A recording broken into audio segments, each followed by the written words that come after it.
بسم اللہ الرحمن الرحیم۔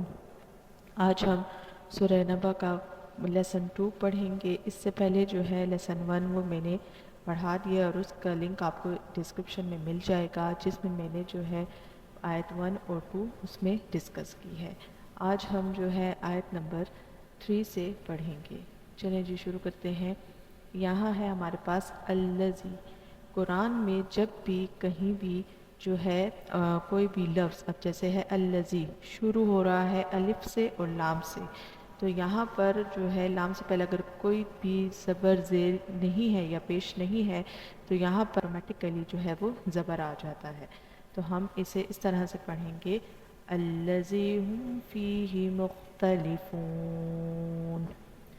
آتے ہیں پھر اس کے بعد الذی کے بعد ہے ہم۔ یہاں پر جو ہے ہا، ہا جو ہے آپ کا جو فرد جو حلق کا جو تیسرا حصہ ہے، جو کہ درمیانی حصے سے جو تیسرا حصہ ہے جو کہ سینے کے قریب ہوتا ہے، وہاں سے ہا نکلتا ہے۔ اور یہاں پر آگے ہے مختلفون۔ مختلفون کا جو خا ہے وہ حلق کے پہلے حصے سے نکلتا ہے، جہاں پر آپ نوالا نگلتے ہیں وہ والا حصہ جو ہوتا ہے وہاں سے خا کا مخرج ہوتا ہے۔ آگے ہے ہمارے پاس واو، مختلفون کا واو۔ یہ ہمارے پاس واو جو ہے حروف مدہ ہے۔ حروف مدہ وہ ہوتے ہیں جہاں پر ہم جو ہے ایک الف کے برابر کھینچ کر پڑھتے ہیں، یعنی کہ واو کے اوپر ساکن ہے، واو کے اوپر جزم ہے اور یہاں پر واو جو ہے ساکن ہے اور اس سے پہلے واو سے پہلے پیش آ رہی ہے، تو یہ حروف مدہ کہلاتا ہے۔ اور یہاں پر ہم ایک الف کے برابر کھینچ کر پڑھیں گے، جو کہ تقریباً 2 سے 3 سیکنڈز کا آپ کھینچیں گے۔ اس کے بعد آگے آتا ہے کلا۔ کلا کا جو ہمارے پاس کاف ہے، آپ لوگ یہاں پہ اس ڈائیگرام میں دیکھیں، کاف کو ادا کرتے وقت قرآن میں آپ نے 2 کام کرنے ہوتے ہیں۔ کون کون سے؟ ایک تو زبان کی جڑ کو اوپر کے سخت تالو سے ملائیں گے۔ یہ دیکھیں یہاں پر یہ جو ہے آپ کی زبان ہے اور اس کو آپ نے اوپر کے جو سخت تالو ہے، نرم تالو نہیں، جو آپ کے حلق کا جو سخت تالو ہوتا ہے، آپ نے اس سے جو ہے زبان کی جڑ کو ملانا ہوتا ہے۔ یہاں پہ اس کی ڈیفینیشن دیکھ لیں، کاف حروف کو پڑھنے کے لیے زبان کی جڑ کو سخت تالو سے ملائیں، اس سے آپ کا جو کاف ہے وہ ادا ہو جائے گا۔ سین کا مخرج آپ کو میں نے پہلی جو لیسن 1 ہے یہ سورہ نبا کا، اس میں بتا دیا ہے، تو آپ کو وہاں سے ایزیلی مل جائے گا۔ عین ہے، عین جو ہے آپ نے حلق کے دوسرے حصے سے جو درمیانی حصہ ہے وہاں سے نکالنا ہے۔ اور پھر اسی طرح سیعلمون، مون کا جو واو ہے وہی حروف مدہ ہے اور یہاں پر آپ نے ایک الف کے برابر کھینچ کر پڑھنا ہے۔ اب آگے آتے ہیں آیت نمبر 5 پر، سما۔ سما کا جو سا ہے وہ کہاں سے نکلے گا، اس کا مخرج کہاں پر ہے؟ یہاں پر اس ڈائیگرام میں دیکھیں آپ کہ جو سما کا جو سا ہے یہاں پر آپ نے 2 کام کرنے ہیں۔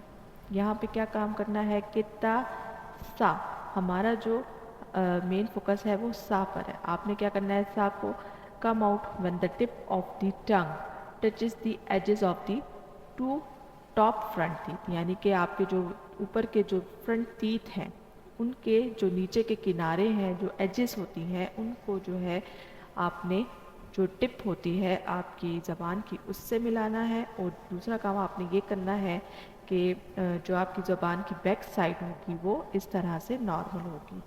تو یہ جو ہے ہمارے پاس آپ کا سا کا مخرج ہے۔ آگے ہے کاف۔ کاف جو ہے اسی طرح سے اوپر جو میں نے بھی آپ کو پیچھے بتایا اس کا مخرج اسی طرح سے ہے، سیعلمون۔ تو یہ ہمارے پاس مخرج ہے، مخارج ہے ان سب حروف کے۔ آپ کو جب یہ آیتیں پڑھیں گی ان حروف کے مخارج کو اپنے مائنڈ میں رکھیں اور پھر اسی طرح سے آپ نے اس کو ادا کرنا ہے، تو آپ ایک تجوید کے ساتھ اپنا قرآن ایزیلی پڑھ سکتے ہیں۔ یہاں پر میم ہے، میم پہ شد ہے، جب بھی میم پر شد آئے آپ نے 2 کام کرنے ہوں گے۔ یہاں پر آپ نے کیا کرنا ہوتا ہے، غنہ۔ غنہ کسے کہتے ہیں؟ میم کی آواز کو الف جتنا لمبا کرنا ہوتا ہے، اور الف جتنا لمبا کتنا ہوتا ہے؟ تقریباً 2 سے 3 سیکنڈز آپ نے جو آپ کی آواز ہوگی وہ آپ نے ناک کے بانسے میں لے جانی ہوتی ہے۔ میم کرتے وقت آپ نے 2 کام کرنے ہوں گے، ایک تو دونوں ہونٹوں کو ملا کے رکھیں گے اور دوسرا کام آپ نے یہ کرنا ہوگا کہ ناک کے بانسے سے آواز لائیں گے، تو اس سے میم غنہ یعنی کہ میم مشدد پر غنہ آپ لوگ ایزیلی کر سکیں گے۔ اب میں دوبارہ سے پڑھتی ہوں آیت نمبر 3 سے. بسم اللہ الرحمن الرحیم الذی هم فیہ مختلفون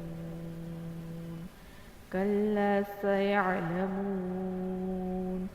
ثم کلا سیعلمون. امید ہے آپ کو آج کا لیسن پسند آیا ہوگا اور آپ کو ایزیلی تجوید پڑھنے میں آسانی ہوگی. السلام علیکم ورحمۃ اللہ.